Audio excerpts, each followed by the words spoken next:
We are taking the position that Clico was a massive fraud on the public.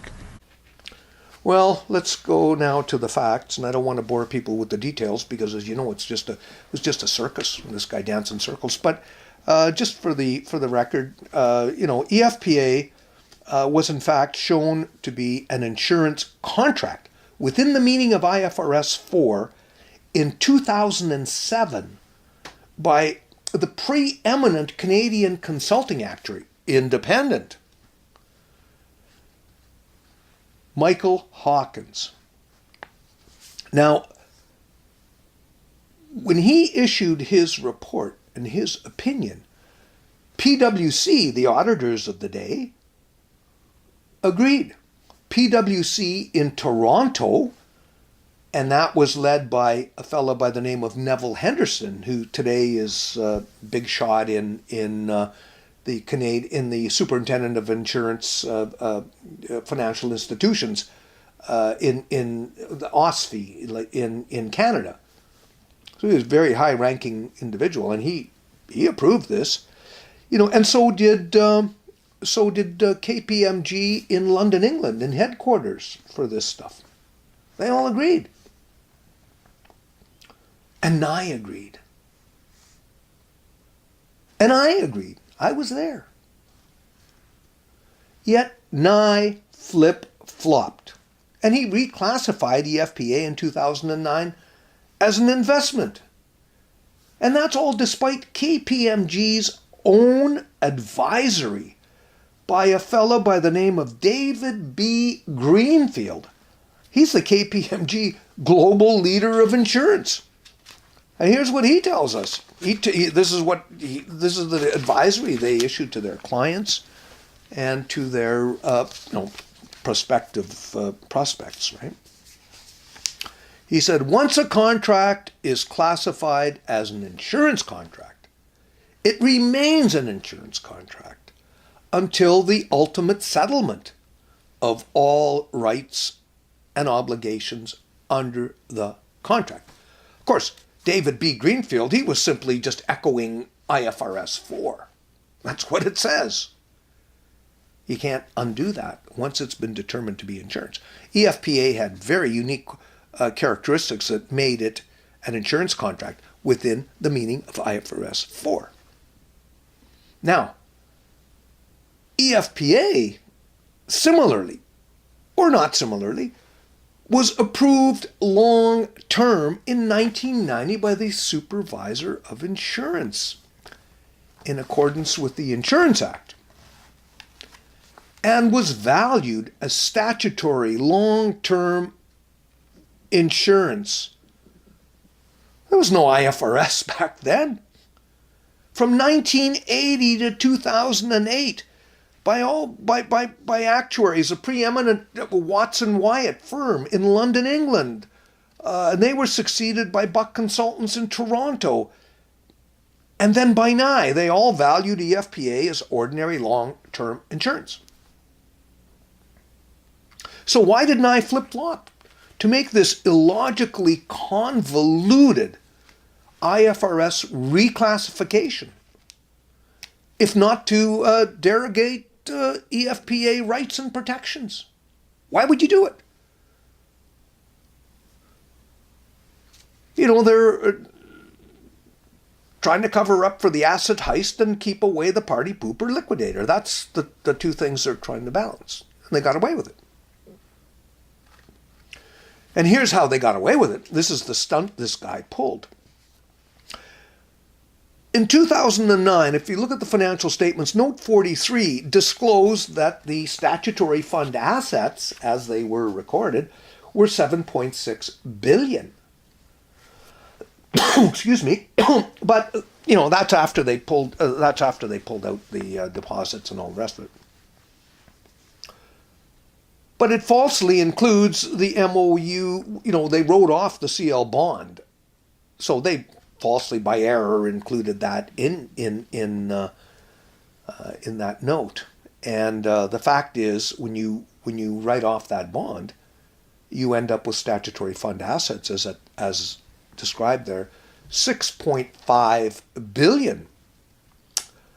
Well, the EFPA reserve pre the MOU, now remember, it was 11.8 billion. Now remember, they wanted to ratchet this thing up, and they put it up something like $2.2 billion because they wanted to make the financial position of Clico look as bad as possible so that they could blame Dupre, right? Not them, not the MOU, none of that stuff. It was all Dupre. The interesting thing is that, as I said, the EFPA reserve was put up to 11.8 billion. And the traditional piece, as the actuary likes to call it, of the long-term reserve was 6.4 billion. Now, interesting, that 6.4 billion, how it relates to the actual assets of 6.5 billion.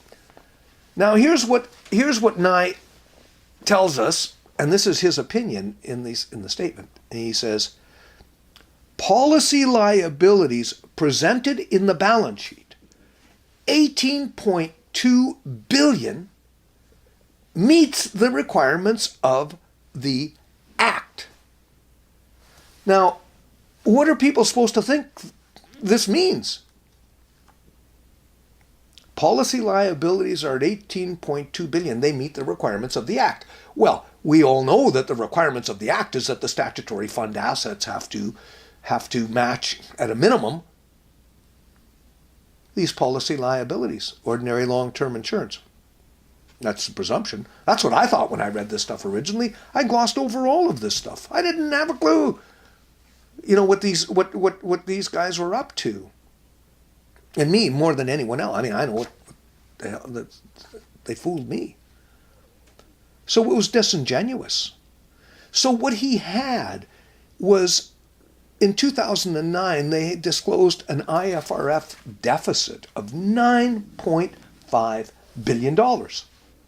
And he says, hey, not to worry, because that meets the statutory fund, because the deficit, the true deficit in the statutory fund was 11.7 billion. And it breached the requirements of the Act. But with that stunt, Ngai thwarted the statutory liquidation. He created a $100 million surplus in the statutory fund. And he sanctioned the statutory fund asset heist by valuing EFPA as investment, not, as he says, does not belong to ordinary long-term. And of course, then we have KPMG. In our opinion, reclassifications are appropriate, properly applied. KPMG, with its renowned actuarial talent, ought to know. They're experts, supposed to be experts in accounting, actuarial, and law. That's why they get to audit the thing. You don't bring in some joker to serve the third parties who depend upon these financial statements. You don't bring in some joker to look at the balance sheet and look at what's going on if they don't understand the accounting and the laws and the actuarial. It's not rocket science. Yeah. So they ought to know that there's no interaction between, he's got the screwed up IFRS. Screw it up all you want. It's got no bearing on the statutory, on the ordinary long term. And it's the IFRS, it's the Insurance Act and not IFRS that dictates the statutory accounting policy and accounting estimate. So, KPMG, well, they in their audit, they needed to detect that and draw attention that Ngai's accounting policy and his estimate aided and abetted a crime injuring EFPA. They should have come out. That was their duty. Come out, stand out, and stand up for their duty of care, or modify their opinion. What did KPMG do if they didn't read the Insurance Act? They didn't even talk to their buddy Greenfield. And they sure in the hell's never read Hawkins's report. Or audit that piece. So what did they do? The most material piece on the balance sheet. The actuary took his numbers from the Dream Team, who took their numbers from Wendy Ho Ho Singh. Could it have been pulled off without KPMG? No, I don't. Obviously not. And we'll have a session on KPMG. Look a little more carefully into what they should have been doing and what they were. Okay, well, we're coming to an end here, but it raises this question. With central bank in its pocket, with the media in its pocket, depraved, disgraced, duped and disgraced. Why does the government bother with this IFRS actuarial and accounting charade? Why? This is a tyranny. Why are they bothering with that? Well, it hides or obfuscates what's really going on.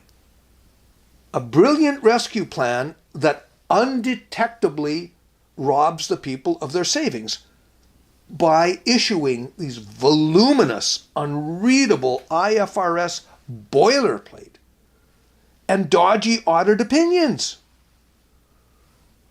Who's going to read that? Read the financial the volumes and volumes dedicated to entirely meaningless EFPA policyholders are the de facto shareholders. What the hell does a financial position mean? When you've got liabilities are EFPA rescue plans. What the hell does any of that mean? What does a profit mean? It's absolutely insane. They should, in fact, redo those financial statements and put out, call a spade a spade. EFPA policyholders are the shareholders. Put that in the shareholders' equity. Not the rescue plan. They're getting what's left over.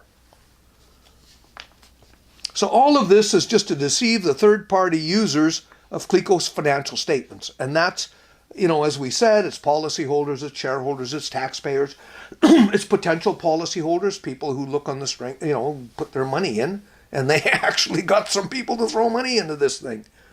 And especially Parliament. Because annually, this finance minister, all four of these they've all run down to Parliament, and they are supposed to report to Parliament annually. I believe it's in February, on the workings of the Insurance Act. Working, as the drafters of that Insurance Act, in their wildest nightmares never dreamed to work. Remember, this thing is modeled from the English inheritance. Centuries of protections in financial institutions. It wasn't supposed to happen. Only in Trinidad does a statutory fund fail in parts. They're all equal going in. Well, KPMG gave a clean audit opinion, says it's fulfilled its ethical responsibilities, yet it failed to detect that Clico's raison d'etre, its reason for being, is to avoid the third-party pooper liquidator. Because he gets back all the stolen assets, embezzlements, and all the rest of it. And he completes the enforcement of the long-term contracts. Okay, well, that's the way the stunt was pulled. Couldn't have been pulled without, having everybody on board. There are a lot of people on this team between, the gangs of, in the central bank, and then you've got how many in the government. Finance ministers going all the way down. How, where does this end? How many, who's involved in all of this? And knew it was happening and allowed it to happen